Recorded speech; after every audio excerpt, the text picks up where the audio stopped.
Nós vivemos uma crise que essa autora que eu acabei de mencionar, essa californiana, chamada Joanna Mancini, ela fala que vivemos uma crise de eco-espiritualidade, que é mais ou menos, vamos dizer, o mesmo pensamento, a mesma colocação do Ailton Krenak.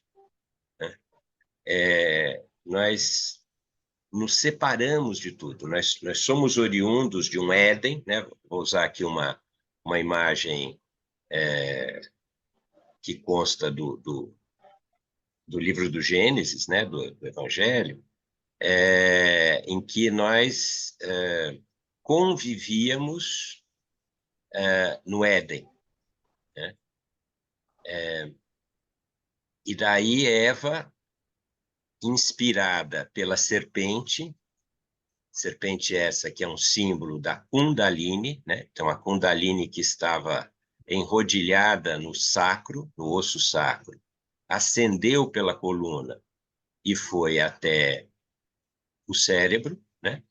E aí esse gesto significou, ou foi simbolizado pelo comer o fruto da árvore do conhecimento, sendo que todo o Éden vivia sob as forças da árvore da vida.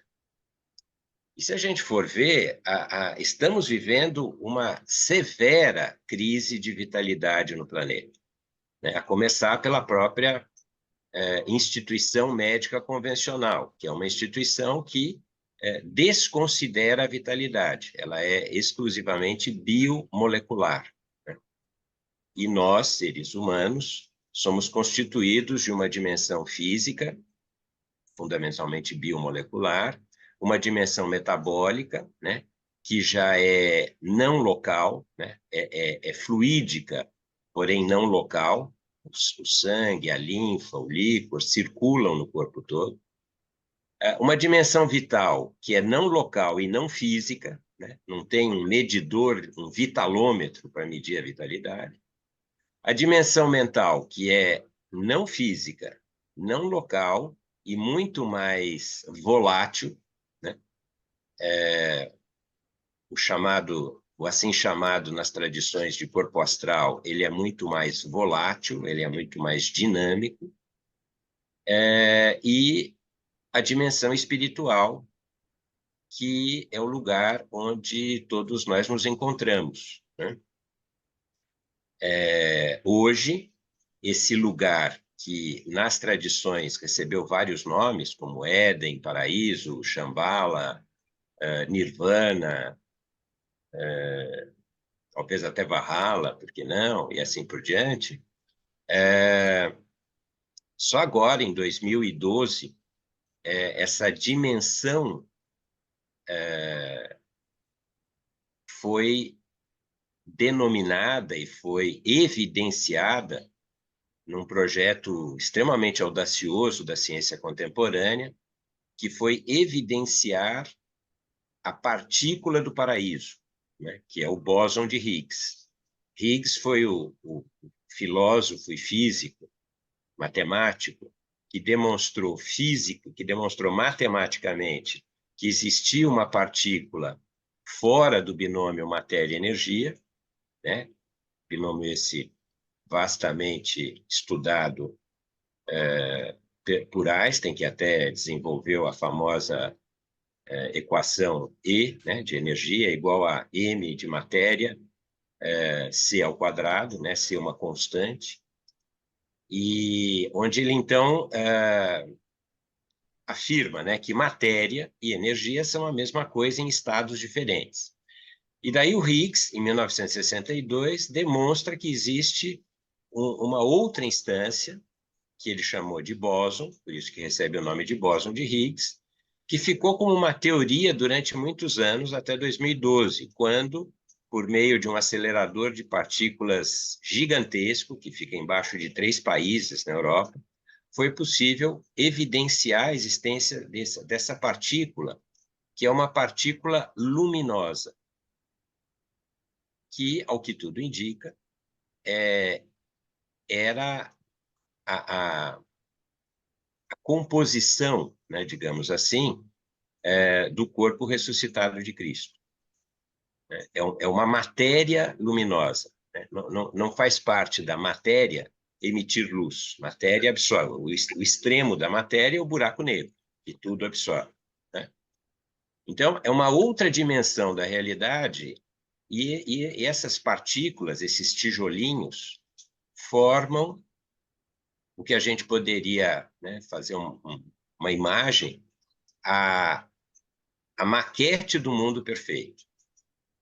E isso hoje é alvo de muitas pesquisas, né? Existe até um documentário que eu convido vocês a assistir, que em inglês chama One Field, ou traduzindo, campo único, né?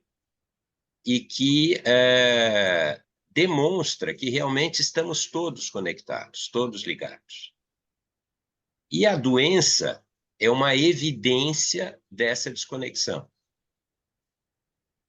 Então, a crise de ecoespiritualidade, como fala o Krenak, como fala a Joana Mense, é uma crise onde nós perdemos essa noção de fazer parte. Né? Então, por exemplo, quando a Cida pergunta, mas vamos falar de meio ambiente, vamos falar de natureza, né? Um dos temas que a gente insiste no Comitê de Saúde e Natureza do Cabizim é que nós somos natureza. Né? Não tem uma coisa lá chamada natureza e uma outra coisa aqui chamada eu. Né? Nós somos natureza. E a nossa mente, o fruto da árvore do conhecimento, né? A hipertrofia do hemisfério esquerdo do cérebro, aquele que teoriza, que intelectualiza, conceitua que não, que natureza é uma coisa e eu sou outra. Né? E esse equívoco, quando praticado cotidianamente, leva às catástrofes que nós estamos vivendo. Então, é fundamental resgatar-se essa reconexão. E, em particular, nesse momento particular da humanidade. Né? Nós estamos nessa transição de um século XX, que era um século disciplinar, né? O ser humano buscava segurança nas instituições, portanto, era uma vida do não, né? Então, isso pode, isso não pode, né? E a gente se sentia seguro, porque se tivesse uma injustiça, eu recorria ao direito. Se eu tivesse um acidente, uma questão com um vizinho, com alguém, eu podia recorrer à polícia. Né? Se eu tivesse um problema de saúde, eu recorreria ao hospital. Se eu quisesse me ilustrar, me educar, eu recorreria a uma escola. Se eu, né, quero adquirir alguma coisa, ou comércio. Então, era uma vida institucionalizada e disciplinar. Então, né, já nascia com uma espécie de script, né? Eu vou, a partir de tal idade eu estudo, em tal momento eu me socializo, em tal momento eu caso, né? O que eu mais quero é um emprego fixo, um emprego com carteira assinada, né? Era essa a estrutura do século XX, que era uma estrutura basicamente ancorada na disciplina. E nós mudamos para o século XXI para uma vida, uma forma de viver que está basicamente ancorada na expressão, né? No mérito, no fazer algo. Né? É uma sociedade de realizações. Né? Tanto é que, por exemplo, surgiu o conceito de famoso. Famoso é aquele que consegue um número grande de seguidores nas redes sociais, né? E assim, até o Bauman deu o nome a isso de modernidade líquida, né? Aquelas relações mais solidificadas hoje se tornam relações fluídicas, frágeis, quase que esvaecentes, né? Quem tem empresa sabe disso. Assim, por exemplo, eu me lembro, eu prestei muita consultoria para empresas.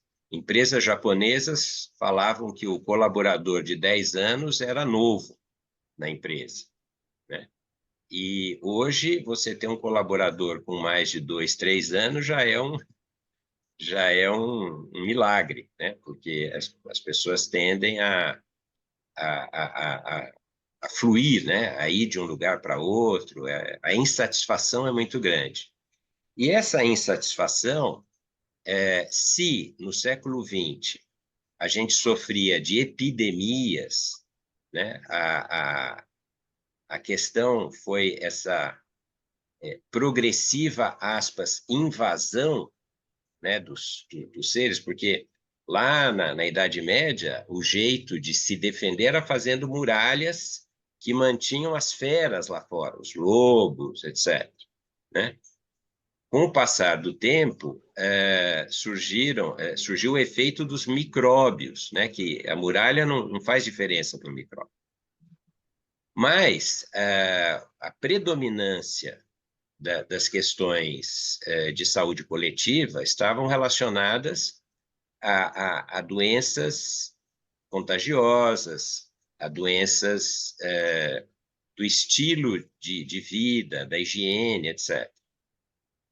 Com o passar do tempo, hoje, nós estamos sendo assediados basicamente por doenças mentais, né? Por doenças decorrentes desse desafio infinito que é o desempenho. A gente está vivendo uma sociedade de desempenho. Então, as pessoas não almejam mais a segurança da casa própria, a segurança da família bem constituída, a segurança de um emprego duradouro. Não. As pessoas querem desempenhar. Então, eu faço lá eu entrego, né? Esse é um termo muito usado no mundo organizacional, eu entrego, recebo por aquilo e pronto. Não tenho vínculo, né? E uma coisa difícil, porque quem aqui mexe com saúde sabe que o que cura é o vínculo. Então, quando você tem uma geração inteira que tem sérias dificuldades de vínculo, a gente fica numa situação difícil. E os seres humanos contemporâneos, que já não podem mais almejar uma, um status de estabilidade, como que eles, o que eles buscam, né? Eles buscam o desempenho, a aparência, tanto é que estamos no mundo dos famosos. Então você vê essa moda, né, das tatuagens. A tatuagem é um jeito de eu me diferenciar do outro, né? Lembra um pouco os adesivos que eram colocados nos carros antigamente, que carro era tudo igual, né? Mas para eu saber que aquele carro era meu, eu punha um adesivo diferente dos outros. E hoje é o que está acontecendo conosco, né? Nós somos movidos a uma diferenciação externa, ou pela roupa, ou pela forma de se portar, ou pelos hábitos, né? Essa variedade, né, crescente de hábitos, né? De forma, de tribos, né? E com isso, o ser humano está cada vez mais desconectado. Então, o que a gente, como eu lido muito com o mundo organizacional e me deparo, infelizmente, com frequência com o burnout, né? A síndrome de burnout. E o que é a síndrome de burnout? Né? Né? Traduzindo para o português, é a síndrome do queimado, né? Aquele cara, o que a gente faz com uma lâmpada queimada? Joga fora, né? Não tem como reciclar a lâmpada queimada. Na melhor das hipóteses, às vezes a gente vê uns filminhos no Instagram que você corta a lâmpada, põe uma plantinha dentro, pendura com uma aguinha e tal. Quer dizer, você reinventa, mas você não tem como consertar a lâmpada. A lâmpada queimou, dançou. E é isso, infelizmente, que está acontecendo com as pessoas nessa sociedade de desempenho. Elas literalmente chegam a queimar o seu sistema. E essa pessoa, com muita dificuldade, vai voltar ao mercado de trabalho. A não ser que ela encontre outros referenciais, outros valores. E aí começa a entrar a questão do diábolo, que é aquele que separa, né? O prefixo dia vem de separação, né? Diástase, diálogo, enfim, dinastia, é um prefixo que revela uma separação. Em contraposição ao símbolo, que é aquilo que reúne. Então, nós estamos num momento da humanidade em que aprender a linguagem dos símbolos, né, é indispensável.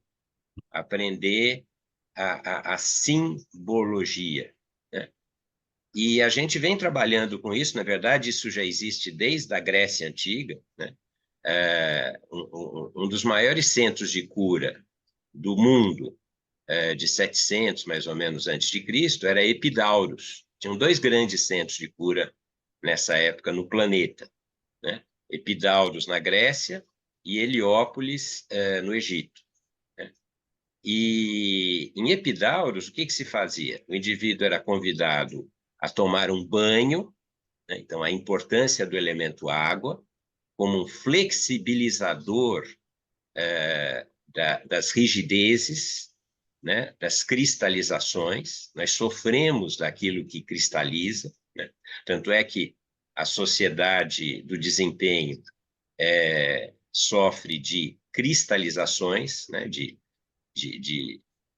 câncer, de entupimento dos vasos, né? São formas de enrijecimento. Então, já em Epidauro se praticava o convite ao banho. Essa pessoa que se banhava e era convidada a dormir, e nesse sono ela sonhava. E esse sonho podia dar diretrizes de uma vida saudável, né? É um fato incrível isso. Eu tenho resgatado já há uns cerca de 10 anos essa medicina de Epidauros, né? Aqui tem até a Raquel, por exemplo, uma pessoa que já participou disso, não sei se tem mais alguém, aqui tem pessoas aí que já tiveram a oportunidade de participar dessa experiência, se quiserem depois podem. Eu também. A Loli também e tal. E aí a gente vê que hoje estamos num momento onde não dá mais para a gente ficar buscando segurança fora ou segurança na imagem, na aparência. É necessário encontrar o caminho para essa pedra fundamental, né, que os tibetanos chamam de Vajra, né? Esse diamante espiritual.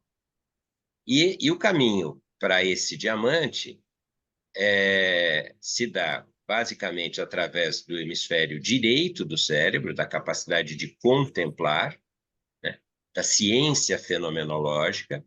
Por caso, a gente pode falar um pouquinho mais sobre isso. E onde atividades como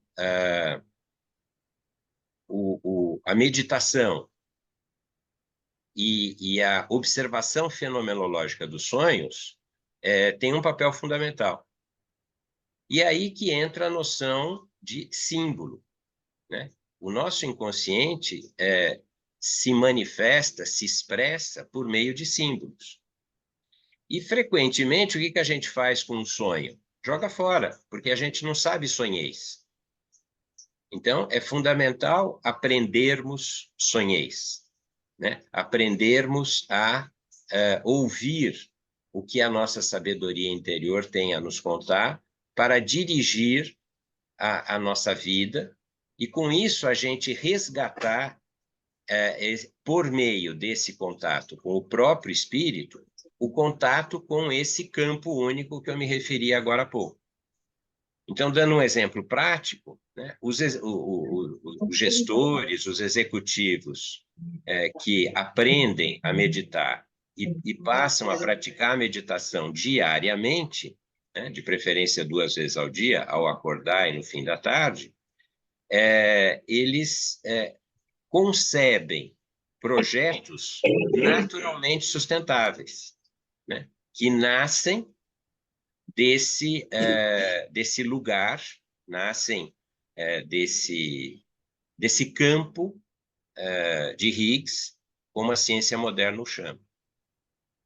Então, muito brevemente, para iniciar a nossa conversa, o convite, né, dessa tarde é para que a gente aprofunde um pouco esse entendimento de que um possível caminho de realização, de bem-estar, de saúde no século XXI é reconhecer que estamos mergulhados numa sociedade de desempenho e que, na verdade, isso nos convida a um mergulho na nossa própria natureza. E, ao fazermos isso, nos encontramos com toda a natureza, né? Então, muito sinteticamente, para começar, Alberto, acho que podia ser isso. Beleza. Queria lhe agradecer, Fernando, pela sua brilhante exposição.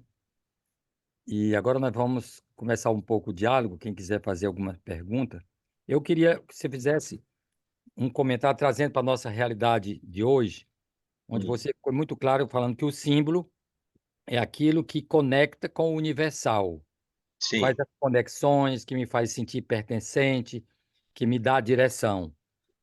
E o diabo é aquilo que desconecta, né? Separa e guetiza.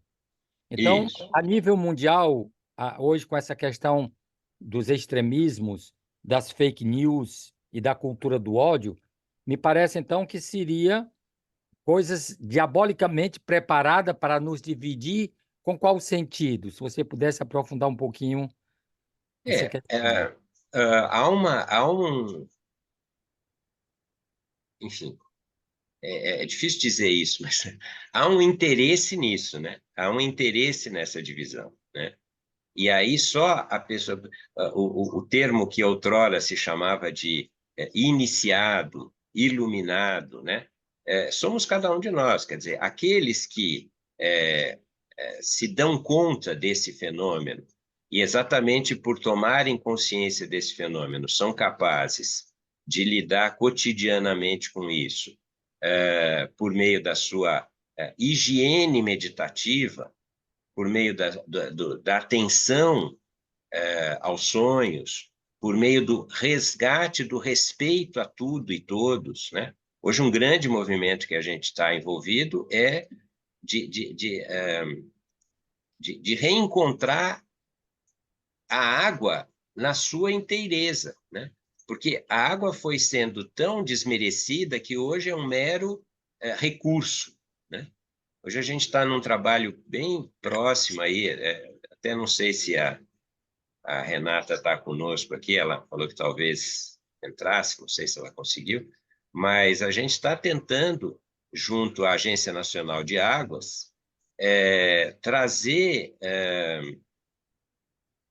assim atividades voltadas aos gestores da água para que eles possam reconhecer a intimidade desse ser. Por exemplo, quantos de nós aqui nessa sala sabemos que a água precisa, ela tem uma necessidade de se limpar, né? Ela se limpa, né? Por isso que a água, não sei se vocês já repararam isso, mas a água que cai da chuva num vidro, ela teoricamente deveria escorrer reta. E ela não escorre reta, ela vai fazendo meandros, né? Como os rios na Amazônia, os rios numa planície, vão fazendo meandros. Por quê? Porque a água tem essa habilidade de se limpar. E nós a maioria de nós desconhece isso e não sabe que a água é um fundamental veículo de informação, né? Aqueles que conhecem o Masaru Emoto, né? Recentemente falecido, mas Masaru Emoto, que foi um grande pesquisador da água, no fim da vida, eu tive a satisfação de conviver um pouco com ele, ele falava isso, ele falava, Fernando, se a água não é Deus, ela pelo menos é a principal ferramenta de Deus. E olha como que nós lidamos com esse elemento tão sagrado, né? Como se fosse um mero recurso, né? Os indígenas, por exemplo, falam, mas que estupidez é essa de você evacuar na água para depois limpar a água, né? Quando seria muito mais razoável você, por exemplo, evacuar no solo, que já está pronto para reciclar aquilo, do que sujar a água para depois ter que fazer um tratamento da água, né? Então, acho que, respondendo bem objetivamente a sua pergunta, a gente está num momento da humanidade em que a gente precisa migrar de soluções de morte, como acontece na medicina, né? Medicina é toda ela baseada em soluções de morte. É o antibiótico, antivida, né? O analgésico, aquilo que corta a dor, o antitérmico, que vai cortar a febre, que é uma manifestação da vitalidade, né? Então, são soluções do contra, e adotar soluções, como tem se chamado, baseadas na natureza, né? A natureza tem muitos modelos de soluções que, se adequadamente percebidos, são maravilhosos, né? Eu agora, por exemplo, acabei de fazer uma ecopiscina, que é uma piscina com uma água super cristalina, super gostosa da gente experimentar, onde a gente pode nadar com os peixes, não precisa, né? E que você não usa uma gota de... Aliás, muito pelo contrário, você não usa cloro, não usa nada.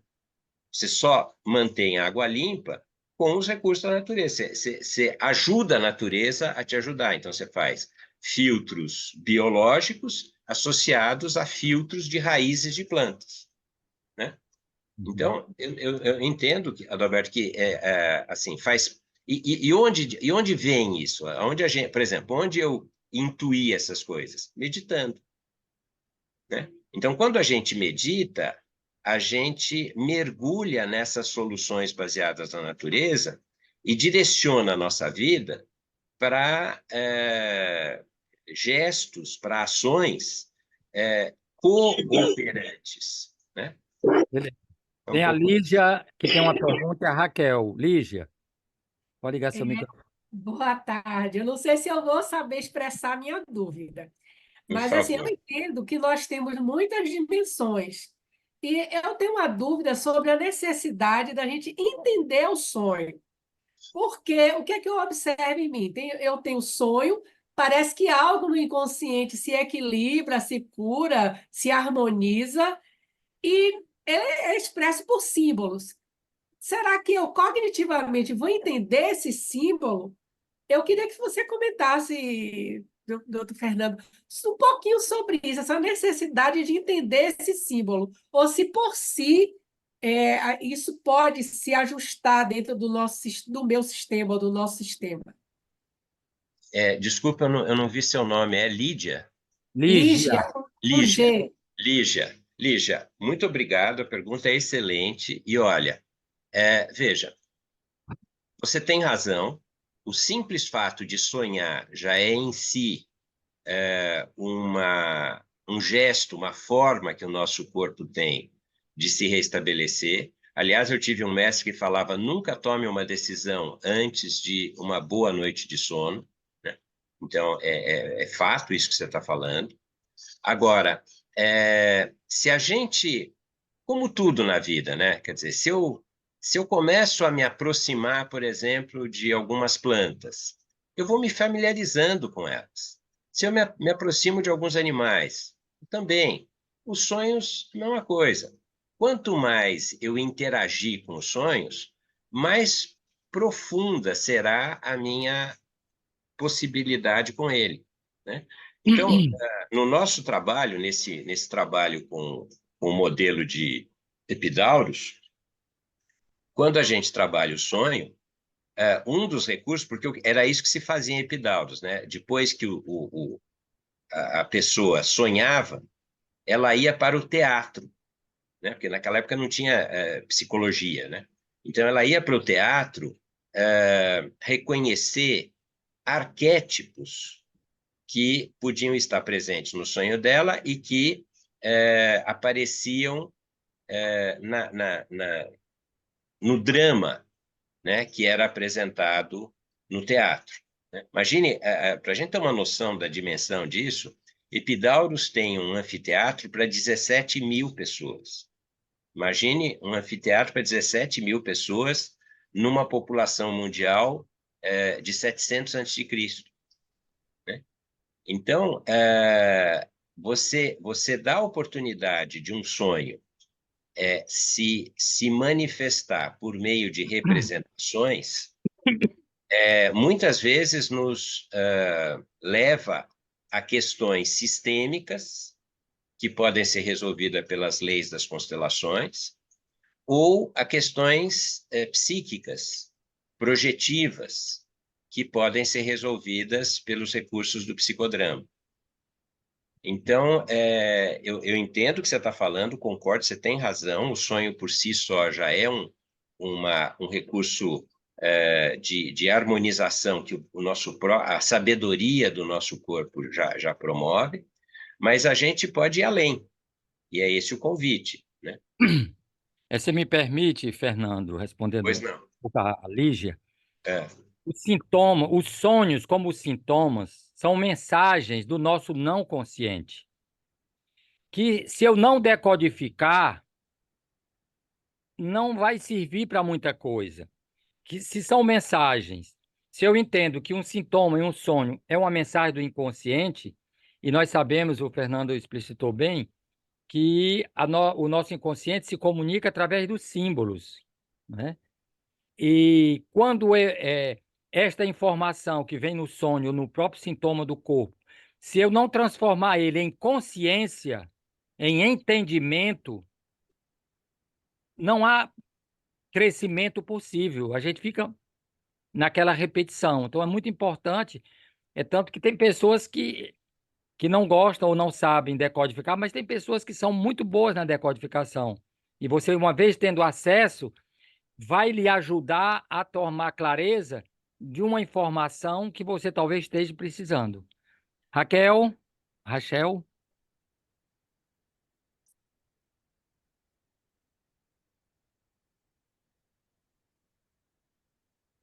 Liga o microfone, Raquel. Ela está procurando. Aí, pronto. Eu estava procurando o microfone. Boa tarde a todos, boa tarde, Fernando, e Boa tarde. Neto, todo mundo.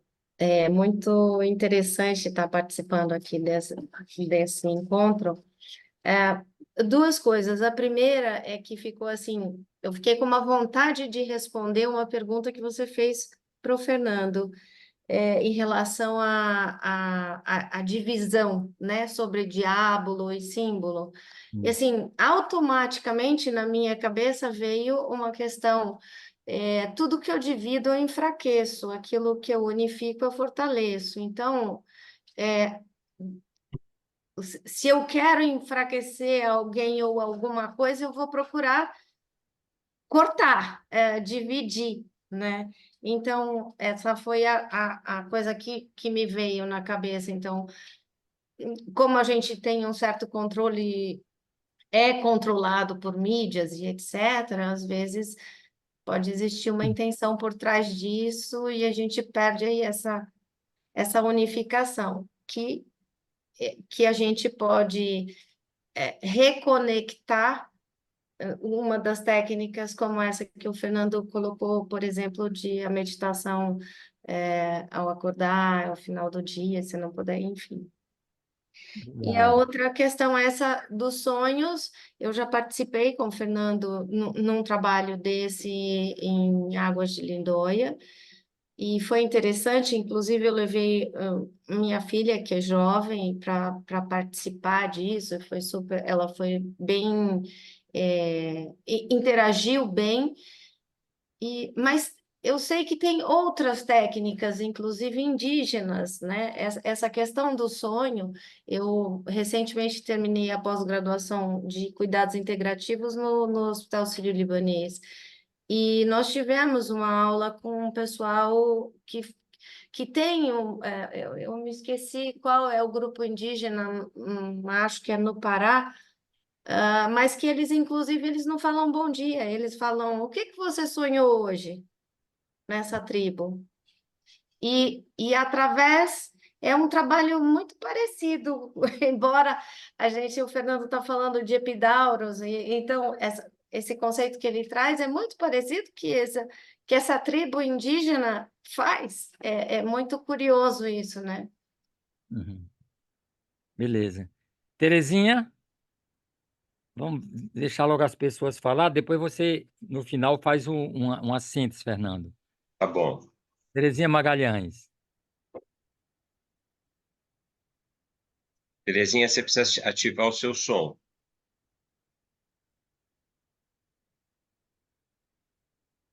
Acho que a Terezinha está...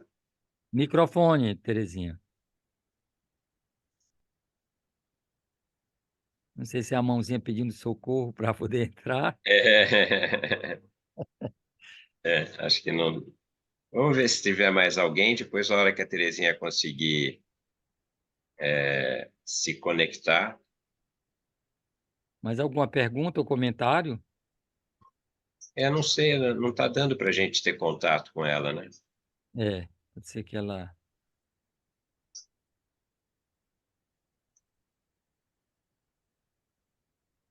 Vamos lá. Se tiver mais alguém, a Mais uma gente mãozinha aí, a Maria Ah, Aparecida. Maria Aparecida. Fala, Maria Aparecida. Microfone. Pronto. Não. Pode ligar o microfone, Aparecida. Ah, Hum. olha, a Terezinha parece que conseguiu agora. Fala, Terezinha. Aí, Foi, Terezinha. finalmente consegui. Ah, Olá a todos, doutor Fernando, um abraço. Então, sobre os sonhos, assim, os sonhos para mim significa que eu dormi, né? aham, aham. Significa que eu dormi, que eu descansei minha mente, né? Então, assim, eu passei por uma cirurgia grande, então, assim, tive muita dificuldade de dormir, e eu não sonhava, não lembrava, fiquei, assim, né, muito cansada mentalmente, e quando voltei para casa, né, o sono, aquele sono bem, na hora do sono reparador, no sono da meia-noite até pelo menos 4 horas da manhã, 3 horas da manhã, eu não tinha esse sono nunca, nunca assim, há dias eu falei, uma hora vai chegar. E também estou impregnada de remédio, anestesia, mas vai chegar. Então, assim, essa noite foi uma noite que eu acordei, foi uma noite para mim muito feliz de que eu dormi. Pelo menos, quando eu acordei, já era assim às 4 horas, 5 horas da manhã. Então, eu dormi praticamente de 2 às 5. E outra, eu tenho uma prática de anotar os meus sonhos, né? Então, sonhar para mim é vital. É isso que eu queria falar do sonho. Obrigada. Que Beleza. bom, Terezinha. Obrigado. Aparecida, você conseguiu agora? Só ligar seu microfone. Maria Aparecida. Parece que a imagem dela tá. Não sei se. Ah, Ah, pronto, agora. pronto, Aparecida. Pronto. Não, essa coisa do sonho é interessante, porque eu só queria tirar uma dúvida, né? Nesse templo, nesses templos gregos, as pessoas contavam para o sacerdote os seus sonhos e dali saía uma prescrição que não era de medicamento industrializado, óbvio, né? Mas é uma sabedoria ancestral, né? Porque eu assisti uma entrevista do Krenak, que ele fala também, juntando aí com o que acho que a Lígia falou, ou a Terezinha, não sei, eles também têm pessoas na aldeia que são treinadas para sonhar e interpretar os sonhos, né? E o sonho realmente ele é um processo catártico, né? Eu me lembro uma época que eu estava fazendo psicoterapia, eu sonhava e levava para a psicóloga o sonho e ela falava, como que você interpreta? Eu falava, não, você que é psicóloga é que tem que interpretar. Ela falava, não, é você que tem que interpretar, né? Então, eu acho que é uma prática que precisa ser resgatada, porque eu acho que houve um esgarçamento dessa sabedoria ancestral, e então você perdeu o contato com os símbolos e fica mais difícil mesmo para a gente conseguir essa interpretação, mas eu acho que também pode ser um treino, entendeu? É um momento, eu acho que o sonho é um momento para você parar e repensar a vida, porque a gente tem uma vida atualmente muito massacrante, você tem que criar filhos, você tem que ganhar dinheiro, os filhos têm que estar... Quando você assusta, você, muito pouco ao longo da vida, você vivenciou essa experiência desse contato mais profundo com você mesmo. Certo. Bom, Ô, Maria Aparecida. Oi. Fernando, eu queria só acrescentar um pouco essa questão, se o símbolo é o que unifica e o diabo é o que divide, é interessante que quando hoje é um fenômeno quase universal, existem partidos, pessoas que se apropriam do símbolo, se identifica com aquele símbolo como se ele fosse, por exemplo, na situação da guerra atual com Israel. Então, parece que qualquer crítica que você fizer aos gestores do Estado é como se você estivesse atacando os judeus de uma forma genérica, geral. Quer dizer, cola. Aqui no Brasil, a questão das cores da bandeira. Um partido, uma pessoa se apropria e divide. Então, aquele símbolo que antes unia, esse símbolo gera divisão. Se você poderia fazer algum comentário nesse sentido. É um mau uso do símbolo, né? É um uso diabólico do símbolo. Exatamente. É uma coisa que esses depoimentos que estão vindo, né, que a Aparecida fez, a Terezinha e tal, elas nos remetem a uma questão quase que histórica, né? Se a gente for reparar, por exemplo, Buda, ao se deparar com o sofrimento, Buda era um príncipe que vivia de forma absolutamente confortável. Ao se deparar com o sofrimento, se propõe a chegar às raízes do sofrimento. E é assim que ele aprende, assim que ele desenvolve a meditação, né? É muito interessante a gente ler a sutra, em inglês chama Sutra de Mindfulness, né? Que está disponível na internet, e que basicamente é um convite à expansão da percepção, né? É um convite para que, ao expandir a percepção, ao levar toda a minha atenção para uma âncora, eu não sobra combustível para julgamento, para interpretação, para o pensamento, para nada. A gente fica completamente mergulhado no aqui e agora, né? E fenômenos muito sui generis acontecem nesse momento. Então, se a gente, né, posteriormente, não sei quantos sabem disso, mas quem ensinou Pitágoras a meditar foi o próprio Buda, né, no encontro dos dois, e daí motivou Pitágoras a criar as primeiras escolas iniciáticas do Ocidente. E daí a gente chega na época cristã, onde a grande transgressão de Cristo foi, né, como está escrito em Mateus capítulo 6, vá para o seu quarto, feche a porta, fique em silêncio e fale diretamente com o Pai. Então, veja, ele estava ali transgredindo toda uma tradição de intermediação, né? Que o leigo, a pessoa comum, jamais chegaria ao Deus se não fosse por meio de um intermediário. Isso também existia, vamos dizer, na mitologia, enfim, na cultura grega, né? Por meio das pitonisas. Então, é uma grande transgressão essa de falar Deus está acessível no seu silêncio, né? E daí começa essa cultura do silêncio, né? Bastante desenvolvida no Oriente por inspiração de Buda, mas que depois se desenvolve no Ocidente por inspiração do Cristo, basicamente por Maria Madalena no Ocidente e por Maria de Nazaré no Oriente, né? Então, sabe, alcançar essa reunificação pressupõe necessariamente habituar-se ao silêncio, né? Então, é um convite aí que fica para todos. Estou Tem vendo que mais tem mais umas pessoas tem aí que mais querem. duas pessoas, o professor Rubens e a Marta.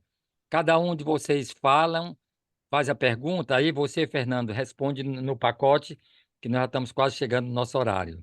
Tá bom, obrigado. Ô, Parabéns, muito obrigado pela discussão. Assim, foi muito discutido aí sobre sonho de uma forma geral do mundo, né? Mas eu fiquei curioso, o senhor perguntou o que que trouxe aqui, né? Cada um de Isso. nós no início, né? E eu fiquei um pouco curioso também, assim, como o senhor aborda do ponto de vista prático, o senhor que é médico, homeopata, psicoterapeuta, né? Trabalhou, fundou o setor de transdisciplinaridade da Unifesp e do Centro de Ecologia Médica Florescer da Mata. Como é que o senhor trata assim um caso clínico real, né, de um paciente com algum distúrbio que nós comumente chamamos de uma coisa, é claro que uma depressão, uma ansiedade, um estresse, uma hipertensão, um câncer, não é só isso, né? Por isso que assim, do ponto de vista desses conceitos do símbolo e do diabo, né? Como é que o senhor trataria esse ser, esse irmão nosso que chega no consultório, não sei se o senhor ainda trabalha dessa forma, né? Sim, todo dia. Com psicoterapia, ressignificação, homeopatia, avaliação de sonhos. Como é que seria isso do ponto de vista prático? beleza. Marta, faça a sua pergunta ou seu comentário, depois o professor Fernando.